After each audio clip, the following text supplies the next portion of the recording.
into some sports for real, bro. Um, can Trae Young be the greatest point guard ever? I think so. I believe so. I mean, he averages already out the gate 23 a game, 23 and 8. Look at all the greatest point guards. None of them average as much as Trae Young average. And he has about as many assists as they do too. Is he the worst defender out of all the great point guards in history? Well, yeah. But can that improve? Yeah. Why not? I believe in his work ethic, and I believe he'll find a way, even though he's small and smaller people have a harder. Well, can I really say that? Because you got people like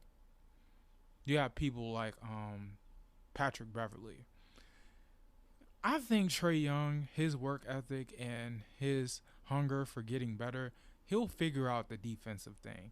But other than that, his offensive numbers are unbelievable. I mean, sure, his defensive rating is awful too. I mean, he has a minuscule defensive win share number, and he has a defensive rating of like 117. It's bottom 10 in the league. But to be fair, half of his team is bottom 1% of the league in defensive rating. Their whole team is bad defensively. But it doesn't help that. And there's some of his teammates that are above him in defensive rating. Let's put that aside. Trae Young, though, already averaging 23 and 8. He already averaging more than Magic, Isaiah, Jason Kidd, John Stockton, Steve Nash, and Steph Curry. Already. He's only been in the league 2 years.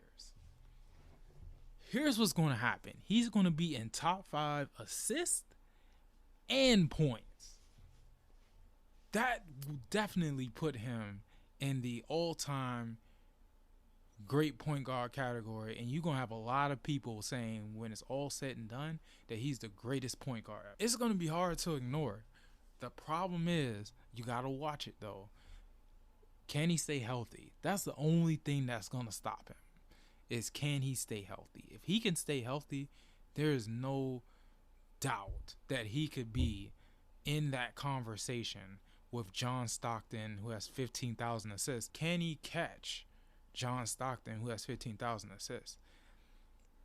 He averages 8.5 a game? The highest average assists is 11.5, and that was by Magic, and he averaged 19 and 11 a game. I think 19, 11, and 8. So, and the reason he didn't catch John Stockton, or the reason why he had about 6,000 less assists than John Stockton, longevity. He took like 4 years off because of HIV. He only played about 12 seasons, 13 seasons. John Stockton played 20. Jason Kidd played 20. Those two are the top two in assists. I think it's longevity more than everything. If he can stay in the league that long, he'll break Jason Kidd's record. Already he's on pace to have 10,000 assists, which will put him top 5 all time in assists. He's gonna be a top 10 scorer and maybe top 2 or 3 assists. That is definitely greatest point guard. But the defense is going to hold him back, but he'll work on that. Maybe he should just get up with Patrick Beverly, and maybe Patrick Beverly can show him some things, show him some extra like tips and stuff of how he can be a better defender, or maybe he's just getting in the weight room. I don't know. But he got to work on that defense thing. But I have no doubt that he can be the best point guard ever. He averages 23 and 8. 23, 3, and 8 already, and averaged 29, 4, and 9 this year alone, and it's just his second year. This guy, he's going to be unreal. Even in Steve Nash's best year. Now, this is a different era now. Different era because there's less offense in the 2000s. But his best years, Nash averaged 15 and 11, 18 and 10, 18 and 11. Trae Young is going to average. There's going to be years where Trae Young averages 30 and 11, 30 and 13. I'm telling you, there's going to be years where he averaged 35 and 13. Like, this kid is unreal. And you going to see it. If he can stay healthy, I'm telling you right now, him and Luka Doncic can be the next Magic and Bird. Think I'm playing. Just watch. If they can get teams around them, that they're going to be the next Magic and Bird. And their two teams are going to meet in the finals a few times. That's on everything, bro. For real. Oh, and about the defensive rating, the higher the number it is, the worse your rating is. The worse your rating looks. Because I think defensive rating is how many points you give up every average possession.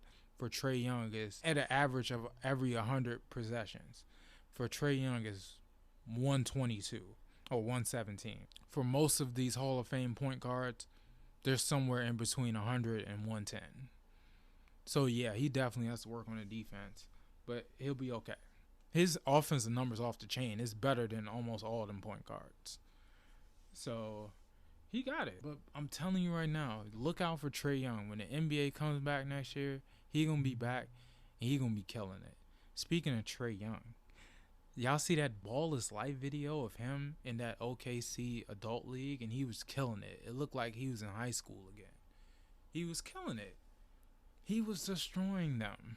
It was some solid competition, but they ain't nowhere near Trae Young. You know what's crazy? His team lost. Like, how did you lose? But they were going against James Woodard, who Jordan Woodard's brother, solid college player. I can see that. And basketball is a team game, so who knows who was on Trae Young's team. But it looked like he was killing it. I think he scored like 40. Dude is unreal. And he might be the greatest point guard ever. He's pulling up from half court, of course. You got to watch the video. Ball is Life on Twitter. Trae Young is like that. I'm sorry. Anyway,